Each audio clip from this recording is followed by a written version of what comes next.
السلام عليكم ورحمة الله وبركاته. اللهم صل وسلم وبارك على سيدنا محمد وعلى آله وصحبه وسلم. معانا هنا فيديو جميل جدا بقى. معانا الرقاق الناشف بتاع زمان، الرقاق الفلاحي، الرقاق بطعم وريحة زمان. اتحدى اي حد يعمل الرقاق زي ما انا بعمله كده، بيطلع جميل جدا. لما بتشوفيه ما بتقوليش ده رقاق، تقولي ده جلاش مش رقاق، من خفية الرقاقة، من الطعمة، لان بيدوب في البق دوبة مش مجلد.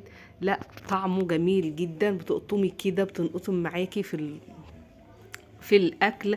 يلا نسمي ونصلي على النبي عليه الصلاه والسلام ونشوف عملنا الرقاق ده الجميل ده ازاي. معانا هنا كيلو من الدقيق، عليهم ذره من الملح، عليهم ميه، ما بنضيفش اي حاجه تانية. دوت العجينه بتاعه الرقاق.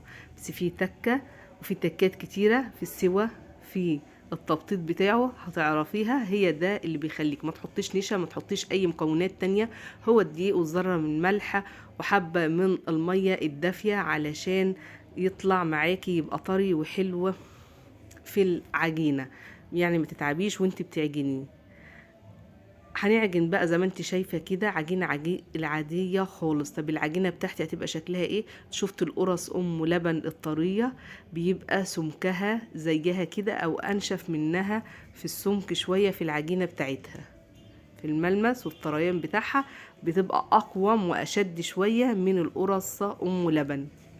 عجينتنا هيت، عجينتنا جميله معانا. تقولي انا بحط قد ايه ميه؟ لا، كيلو الدقيق بتديله ميه واحده واحده لحد ما يطلع معاكي بالقوام اللي انت شايفاه ده، لان الدقيق بيختلف من بلد لبلد، فما اقدرش اقولك كميه الميه قد ايه.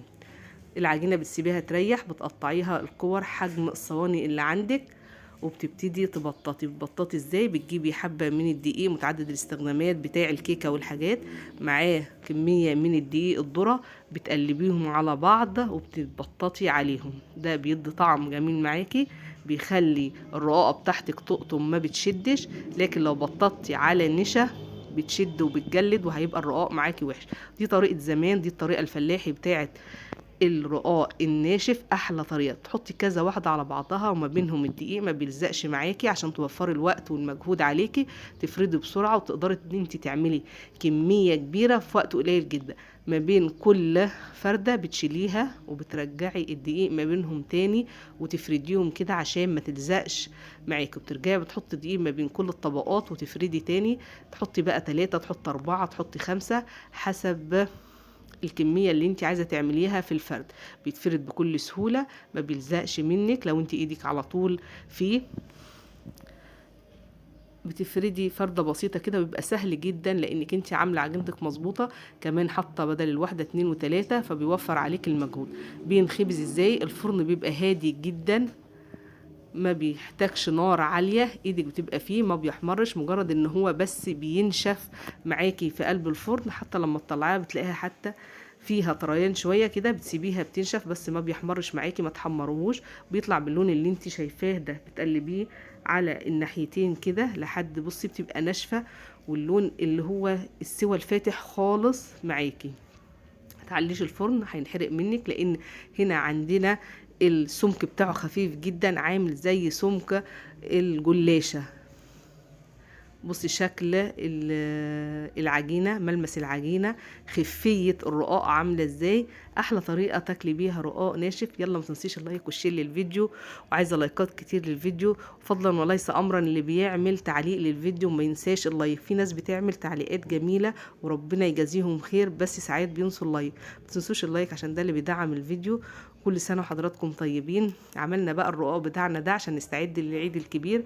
بنعمل الأكلات اللي هنبدأ بيها العيد بتاعنا الجميل إن شاء الله. ومن الأكلات الحلوة اللي احنا بنحبها في عيد الأضحى هو الرقاق باللحمة المفرومة. ازاي بقى نعمل الرقاق؟ بعد ما سويناه هنجيب بصل مفروم، هنحط عليه فلفل اسود، هنحط عليه لحمه مفرومه. هتحطي قد ايه؟ حسب الكميه اللي انت بتعمليها وحسب حجم الصينيه اللي انت بتعمليه.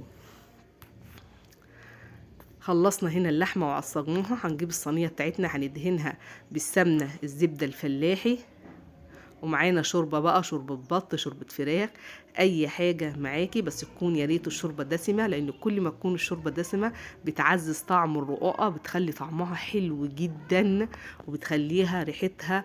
جربي الوصفه بتاعتي في الرقاق، صدقيني مش هتبطلي تعملي رقاق تاني في البيت، مش هتبطلي ان انتي ما تاكليش رقاق بالطريقه الفلاحي الجميله دي. مش هتشتريه تاني من بره، لاني هتشوفي الفرق وهتشوفي الطعم، طعم جميل جدا بالطريقه دي طريقه الفلاحين، دي طريقه زمان في عمل الرقاق، طعم وريحه خفيه. بيبقى سمك الصينيه بيبقى عامل زي ما اكون عامله رقاق جلاش بطريقه الجلاش، بس هو رقاق طبعا طعم احلى وشكل احلى. جربي ان شاء الله هتدعيلي. واللي يجرب ويعمل الرقاق بتاعنا، ممكن ما تعمليش كيلو من الدقيق، ممكن تعمله نص كيلو، صدقيني مش هياخد منك 10 دقايق، لا وقت ولا مجهود ولا اي حاجه. طبعا ازاي بنعمل؟ بننزل الرقاق بتاعنا بيحتاج ان الشوربه تكون هاديه جدا، ما تكونش بتغلي، لان طبعا خفيف جدا زي ما احنا قلنا بالطريقه اللي احنا عاملينها.